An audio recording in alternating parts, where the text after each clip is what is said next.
Meanwhile, Safaricom's Ethiopian subsidiary is still loss-making, but management expects the unit to break even in the 26-27 fiscal year. Ethiopia floated its currency, the birr, at the end of July, lowering its value against the US dollar by over 100%. ይህ የሳፋሪኮም ኢትዮጵያ ኪሳራን የሚያመለክት የዓለም አቀፍ ሚዲያዎች ዘገባ ነው። የኪሳራው ምክንያት የአገልግሎት ጥራት መጓደል አለያም የደንበኛ አያያዝ ችግር ያመጣው ጣጣ አይደለም። የብልጽግና ክህደት ያመጣው ኪሳራ ነው። የብልጽግናው መንግስት የብልጽግናዎች አለቃ ይክዳሉ፣ ይዋሻሉ፣ ይቀጥፋሉ ሲባል ጓደኞቻቸውን፣ የቅርብ ቤተሰባቸውን፣ ህዝባቸውን አለያም አገራቸውን ብቻ ሳይሆን ዓለም አቀፍ ድርጅቶችንም ጭምር የሚያስብለውም ይህ ነው።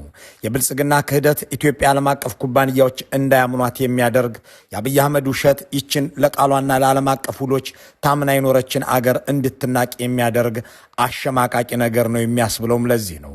ለዚያም ነው ከአንድ ሳምንት በፊት የኬንያው ፕሬዝዳንት አዲስ አበባ ለመጓዝ የተገደዱት። የብልጽግና መንጋዎች ሩቶም ስለሚፈልጉን አዲስ አበባ መጡ እያሉ ሊደንሱ ሲሞክሩ ታይተዋል።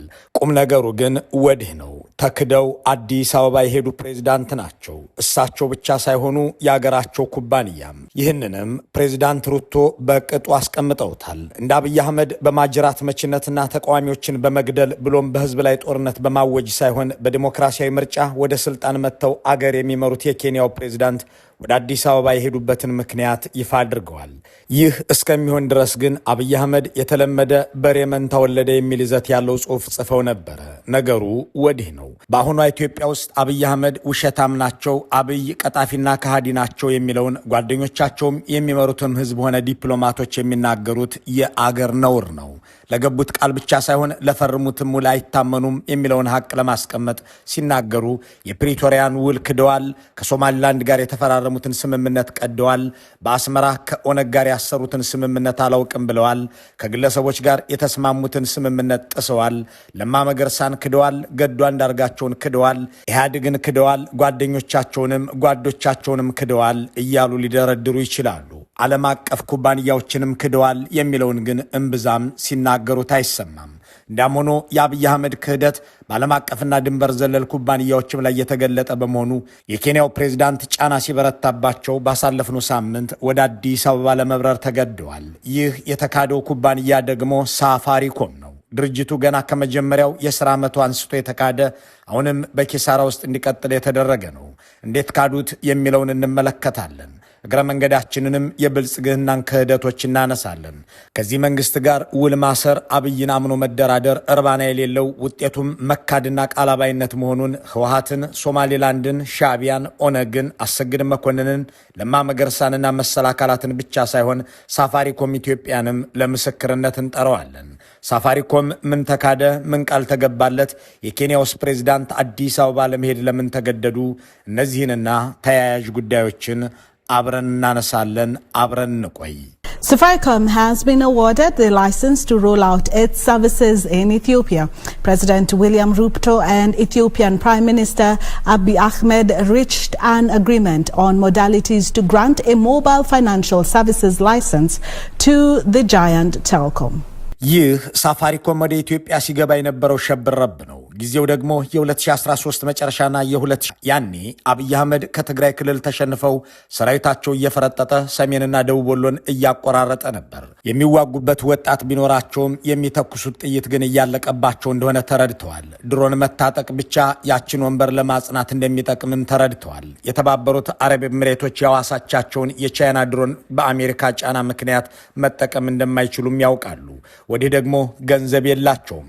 ገንዘብ ቢኖራቸውም ሕፃን ገዳይና ሴት ደፋሪ መንግስት ነው በሚል አገዛዛቸው በጀርመንና በኒውዮርክ የነበረው የሲቲ ባንክ አካውንቱ እንዲታገድ ተደርጓል። እናም እጅ በእጅ ገንዘብ ይፈልጋሉ። በዚህ ወቅት የትኛውንም የኢትዮጵያን እሴትና ሀብት ሸጦ ለመዋጋት የተዘጋጁት አብይ ከምኒልክ እስከ ኃይለማርያም ደሳለኝ ዘመን ሁሉ ተጠብቆ የቆየውን የቴሌኮም ገበያ ለሽያጭ አወጡት።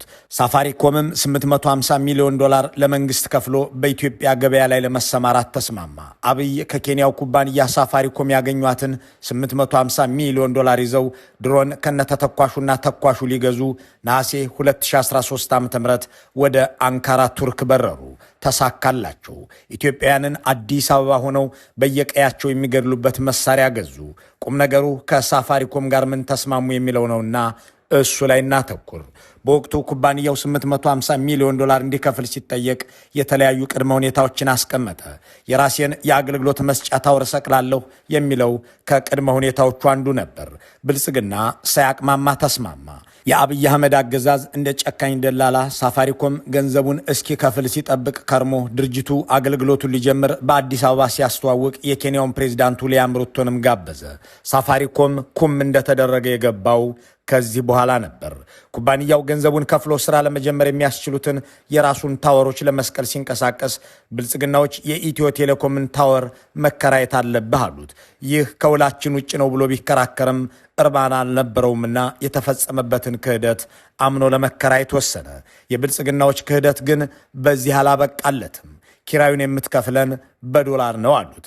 በብር እየሰራሁ በዶላር መክፈል ተገቢ አይደለም ብሎ ቢሞግት የፍሬ ህይወት ታምሩም ሆነ የአብይ አህመድ ጆሮ የሚሰማበት አቅም አልነበረውም።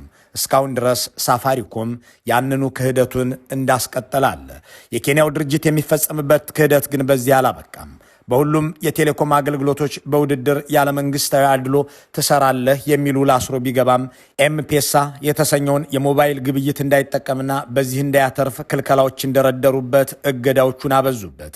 ይህም አልበቃ ብሏቸው ከአይኤምኤፍ ጋር የተስማሙት የኢትዮጵያን የማድሄት ውል ሳፋሪኮምንም ይዞት ተንኮታኮተ። ይህ በምስሉ ላይ የሚታየው ዘገባ እንደሚለው ከባለፈው ዓመት መጋቢት ጀምሮ እስከ ዘንድሮ መስከረም ባሉት 7 ወራት ውስጥ ብቻ 16 ቢሊዮን ብር ከሰረ ሳፋሪኮም። ይህንን የሚያሉት የኩባንያው ስራ አስኪያጅ ፒተር ዲጌዌ ናቸው። ኩባንያው የውጭ ምንዛሬ ዋጋ ለውጡ እኔን ለኪሳራ ዳርጎኛል፣ ደንበኞቼ የኤምፔሳን አፕሊኬሽን ተጠቅመው እንዳይገበያዩ አግዳችሁብኛል፣ እናም እገዳውን አንሱ፣ ዜጎች ከኔ ይልቅ ኢትዮ ቴሌኮምን እንዲጠቀሙ የሚያደርገው የቢዝነስ አሻጥር ይቁም፣ ውድድራችን እርባና ቢስ እየሆነ ነው ብሎ ተማጸነ። ብርን በብዙ ፐርሰንት ስላከሰራችሁት የዋጋ ማሻሻያ ይደረግ የሚለውንም የበለጠ ገፋበት።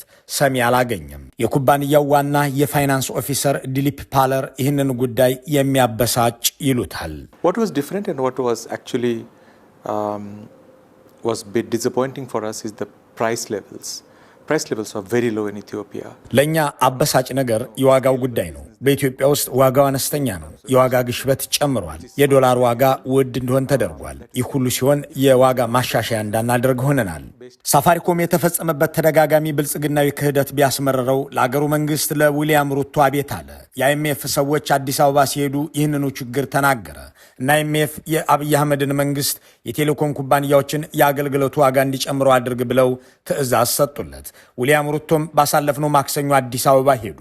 የጉዟቸው ዋና ጉዳይ ከ3 ዓመታት በፊት በአዲስ አበባ ከአብይ ጋር ሆነው ያስጀመሩት የአገራቸው ኩባንያ ሳፋሪኮም የሚደርስበትን በደልና ክህደት አንስቶ ቅሬታቸውን ማቅረብ ነበር። በተለይም ለገበያው ቃል ታምኖ ፍትሃዊ ውድድር እንዲኖር ከማድረግ ይልቅ የአብይ አህመድ የዋሌት ኪስ ስለሆነው ኢትዮ ቴሌኮም ትርፍ ሲባል ሳፋሪኮምን ማዳከምና ማጥቃት ተገቢ እንዳልሆነ ለመወያየት ነበር። ፕሬዚዳንቱ ይህንን ማድረጋቸውን በዚህ በምስሉ ላይ በሚታየው ዲፕሎማሲያዊ አገላለጽ አስቀምጠውታል። የጉዟቸው ዓላማዎች ውስጥ ቁልፉ ጉዳይ እንደሆነም ሳፋሪኮምና ኢትዮ ቴሌኮምን በስም ጠርተው አስቀምጠውታል። ቅጥፈት የማይሰለቸው የአብይ አህመድ አፍና እጅ ዓይንና ጆሮ ግን ዊልያም ሩቶ አዲስ አበባ የመጡት ስለ አፍሪካ ቀንድ ሰላምና ደህንነት ለመወያየት እንደሆነ አድርጎ ይህንን በምስሉ ላይ የሚታየውን መረጃ አሰራጭቷል። የብልጽግናዎች አለቃ ኬንያ የምስራቅ አፍሪካ አካል እንጂ የአፍሪካ ቀንድ የሚባለው ክፍል የሚያካትታት እንዳልሆነች እንኳን እስከዛሬም ድረስ የገባቸው አይመስልም። የሆነው ሆኖ የኬንያው ፕሬዝዳንት የአዲስ አበባ ጉዞ የሳፋሪኮም አቤቱታና የአይኤምኤፍ ውትወታ የኢትዮ ቴሌኮምንና የሳፋሪኮምን የአገልግሎት ዋጋዎች እንዲጨምሩ የሚያደርግ እርምጃ በሚቀጥሉት ሳምንታት ውስጥ ይካሄዳል። እናም ዜጎች ለኢንተርኔት የሚያወጡትም ሆነ ለመደዋወል የሚመድቡት ገንዘብ ይጨምርባቸዋል። የአገር ሉዓላዊነት በሁሉም መንገድ መሸጡ እንዲህ ያለን ዋጋ ያስከትላል። የተካደው ሳፋሪኮም መብቱን ለማስከበር እስከ ናይሮቢና ዋሽንግተን ድረስ አቤት ይላል፣ ድምፁም ይሰማለታል። የተካደውና የተበደለው የኢትዮጵያ ሕዝብ ግን ሰሚ የለውም። አብይ አህመድ በዓለም ሕግ የተዋዋሉት የተባሉትን ሳፋሪኮምን ብቻ ሳይሆን በዓለም ፊት በልዕለ ኃያሉ አሜሪካ ፊት 27 ሀገራትን ባቀፈው የአውሮፓ ህብረት ፊት 193 ሀገራትን ባሰባሰበው የተባበሩት መንግስታት ፊት የ55 ሀገራት ወኪል በሆነው የአፍሪካ ህብረት ፊት አደራድሩኝ ብለው የፈረሙትን የፕሪቶሪያ ስምምነት አፍርሰውና ክደው ዛሬ ዜጎችን በረሃብ እየጨረሱ መሆናቸውን ዓለም እየዘገበላቸው ነው። የፕሪቶሪያውን ስምምነት የተፈራረምነው ከጻድቃንና ጌታቸው ጋር ነው፣ እነሱ ደግሞ ከኔ ጋር ናቸው ብለውም ለብዙኛ ጊዜ ውሉን መቅደዳቸውን አውጀዋል። የብልጽግናዎች አለቃ የመጀመሪያውን ክህደትና የስምምነት ቃል ያፈረሱት መጋቢት 18 2010 ነው የሚል አንድ የቀድሞ መንግስት የሥራ ኃላፊ ትዝታውን ሲያጋራ እንዲህ ይላል። በዚያች ዕለት የኢህአዴግ ሊቀመንበር ሆነው ሲመረጡ የከፋ ጭቅጭቅ ተካሄደ። አብይ አቅም የለውም፣ ኢትዮጵያን ያፈርሳታል፣ ለውጭ መንግስታት የሚሰልል ሰው ነው፣ ለአሜሪካ አሳልፎ ይሸጠናል፣ ዋሾ ነው ወዘተ የሚሉ ክርክሮች ቀርበው ተተቹ። እሳቸውም በወቅቱ የደቡብ ክልል ርዕሰ መስተዳድር ደሴ ዳልኬ ጎን ተቀምጠው ፊታቸው ደም እስኪመስል ደንግጠው ያዳምጡ ነበር። በመካከላችን የነበረው ፍርሃትና ስጋት ማሸነፍ ሳይችል ቀረና ተመረጡ። ከዚያም ንግግር ሊያደርጉ ወደ መድረኩ ወጡ። ደጋግመውም አሉን፣ ከልማታዊ መንግስት ርዕዮተ ዓለም ዝንፍ ይላል ብላችሁ እንዳትጠብቁ። ይህንኑ ለእኛው ለኢህአዴጎች የገቡልንን ቃል በሐዋሳው ጠቅላላ ጉባኤ ላይ ደገሙት። እኒያ በልማታዊ መንግስት ሀልዮት ስር እንኖራለን እያሉ የማሉት ሰው ከ8 ወራት በኋላ የምመሰርተው ፓርቲ ርዕዮተ ዓለም ሊኖረው አይገባም፣ እሱም ብልጽግና ነው ብለው መንቀሳቀስ ጀመሩ። እናም አብይ የቀደዱት የመጀመሪያው የውል ስምምነትና ቃል ኪዳን የራሳቸውን ፓርቲ ኮንትራክት ነው ይላል። በእርግጥም ክህደትን የጀመሩት በዚህ ይመስላል። በመጋቢት 24 2010 ንግግራቸውም ድርጅታችን ኢህአዴግ እያሉ ይናገሩ እንደነበር አይዘነጋም። ሆኖም በጥቂት ሰሞናት ውስጥ ገብቻ ያፈረስኩት ለማለት ድፍረትን አላጡም። እኛ ኢህአዴግ ውስጥ ገብተን አድገን ኢህአዴግን ከውስጥ ስላፈረስን ማንም ኃይል ከውስጥ አያፈርሰንም። በመጀመሪያ ወደ ስልጣን ካመጣቸው ኢህአዴግ ጋር የገቡትን ውል ቀደው በጠቅላይ ሚኒስትር ኃላፊነት ላይ ሆነው ክህደትን ሀብለው ጀመሩት። በመቀጠል እንደ ሳፋሪኮም የካዱት ለጠቅላይ ሚኒስትርነት ያበቋቸውን ለማ መገርሳን ነው የሚሉ አስተያየት ሰጪ በአብይ አህመድ የፖለቲካ ዘመን ውስጥ ለማ ካደረጉላቸው በላይ ማንም የላቀ ነገር ሊያደርግላቸው አይቻለውም ይላል። ቀጥሎ አብይ ለማ መገርሳን ለቁም እስር ዳርገው ከብዙ ድርድር በኋላም እንዲፈቱ ከተደረጉና ውጭ ሀገር እንዲሄዱ ከፈቀዱ በኋላ ከጣሊያን አስረው ለመውሰድ ምናልባትም እንደ በቴ ኦርጌሳ ለመግደል አለያም እንደ ታየ ደንዳ እስር ቤት ለማስገባት የሮማን መንግስት እስከ መማፀን ደርሰዋል። አሁን ድረስም አሜሪካ እንዳይገቡ ሴራ ሸርበው ከቤተሰባቸው እንዳራረቋቸው ይነገራል። ስልጣን ሰጥቶ ለሊቀመንበርነት ላበቃቸው ድርጅት ሳይታመኑ ውሉን ቀደው የጣሉ ጠቅላይ ሚኒስትር እንደሆኑ ያስቻሏቸውን ለማ መገርሳን ለእስር ለስደትና ለአገር አልባነት ያዳረጉ ሰው ለየትኛውም የስምምነቱን ሊታመኑና ሊገዙ አይችልም የሚለው መከራከሪያ ልክ የሚሆነውም በዚሁ ምክንያት ነው። አንድ ሰው ለግል ጓደኞቹም ሆነ ለግል ድርጅቱ ካልታመነ ለማን ይታመናል የሚለው የመርህ ጥያቄም ልክ የሚሆነው እንዲሁ። A historic peace deal and 2 decades of violent conflict claiming 80,000 lives is officially over. The signature of the peace agreement between the President of Eritrea and the Prime Minister of Ethiopia is indeed an historic event. The peace deal between Ethiopia and Eritrea was the second major step in peace talks between the once warring neighbors. This Sunday, the two leaders signed the deal, brokered by Saudi Arabia. ይህ አንቶኒዮ ጉተሬስ ከተባበሩት መንግስታት ዋና ጽሕፈት ቤት ኒውዮርክ ጅዳ ድረስ ተጉዘው የሰላም ውል ተፈረመ ሲሉ በታዛቢነት ያዩት የአፍሪካና የአውሮፓ ህብረቶችም ተገኝተው አብይ ከኢሳያስ አፈወርቂ ጋር በሳውዲ አረቢያ ውል ሲያስሩ የተመለከቱት ነው። ያንን ስምምነት የአብይ አህመድ የመደመር ምዕመናንና የጥፋት መንጋዎች እንዲነገርም እንዲዘከርም አይፈልጉም። እንዳም ሆኖ የአስመራና የአዲስ አበባ ገዢዎች ያንን ውል ለምን እንደተፈራረሙት ምን ይዘት እንደያዘና አፈጻጸሙ ምን እንደሆነም አብራርተው ተያቁም። የስምምነቱ ሰነድ ግን ግልጽ ባለ ቋንቋ ግጭትንና ጥላቻን አስወግዶ የትብብርና የጋራ ልማት ዘመን ላይ ማተኮር እንደሚገባ የሚያትቱ አንቀጾችን ደጋግሞ ይዟል። እንደ ማንኛውም የጥፋት ጥምረት መጨረሻ ላይ ጸብ የሚወለደው ትርፍ ከሆነ ክፍፍል ላይ፣ ኪሳራ ከሆነ ዕዳ ላይ ነውና አብይና ኢሳያስ በጋራ ሚሊዮኖችን ከፈጁ በኋላ ተጣልተዋል። የሰላም ስምምነት ፈርመው ጥላቻን ለማቆም ተስማምተው የነበሩት አብይ አህመድ ግን ዛሬ የሚናገሩት 3 ሚሊዮን ኤርትራውያንን ስለመፍጀት ነው። በየዓመቱ አንድ ኤርትራ እንወልዳለን እያሉም በመቀለድ ላይ ናቸው።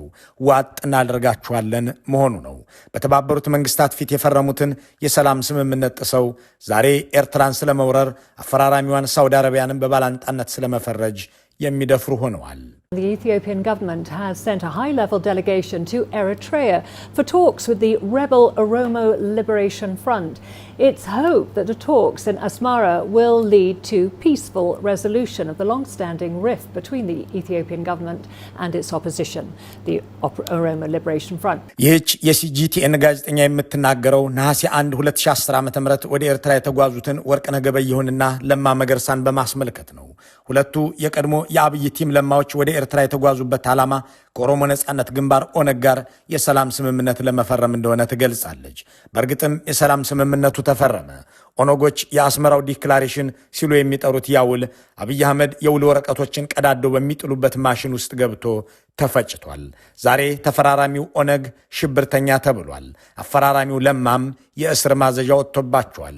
ያንን የሰላም ስምምነት ለማክበር ባለመፈለጋቸውም የተካዱት የኦነግ ወጣቶች ጥራኝ ጫካው ብለው ድሩን ቤታቸው አድርገው ሲዋጉ 7 ዓመት አለፋቸው። ያንን የሰላም ሙል ቢያከብሩት ኖሮ ግን ዛሬ ኢትዮጵያን ማጥ ውስጥ የከተተው አንዱ ችግር በተቃለለ ነበር የሚለውን ብዙዎች የሚያነሱት ቁጭት ነው።